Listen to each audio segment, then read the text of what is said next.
All right, strength team, this is part 2 for workout 2, phase 2, all right? This is your barbell hip thrust day. So remember, this is week 4. All the week 4s that we hit throughout all these programs, they are gonna be your deload weeks. So we are cutting back on the intensity and the overall volume.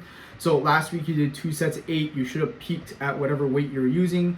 This week for week 4, you're still gonna do 2 sets of 8, but you're gonna go back to the weight that you're using at the beginning of the phase 2 program. Okay, so cut that weight back and just focus on dialing in on your form. For those glute bridge hip thrusts, if you want to put that, again, that mini resistance band over your knees, perfectly fine. You might get a little bit more glute activation that way.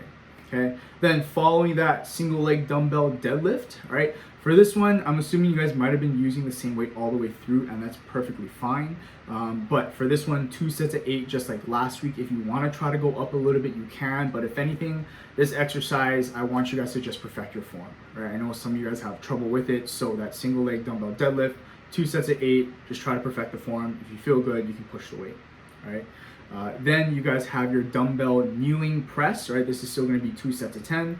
On this one, you can kind of cut the weight back to where you first began with and just perfect on, just go ahead and perfect your form. Again, locking the elbow out at the top, keeping that core nice and tight since it's a very offset type of movement.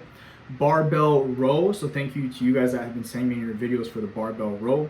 Again, you want to try to get your body as parallel to the floor in that hip hinge, sending your butt back and making sure that your arms come all the way down. And again, you're pulling up right above sort of belly button level for the barbell row. All right, this one's still going to be 2 sets of 10 as well too. If you want to push the weight slightly on it, that's fine. But because it is your deload week, I would much rather you guys go ahead, cut the weight back, and just focus on the form. And then finally, of course, your assault bike, 1 set, 10 cals for time. And that's it. All right, so go ahead, enjoy this upcoming deload week. Again, your goal is to go lighter, focus on the form, bring down the volume, bring down the intensity, and then just basically just get your bodies ready for these upcoming last 2 weeks, because we really are going to push it. All right, that is it. I'll see you guys next week. All right.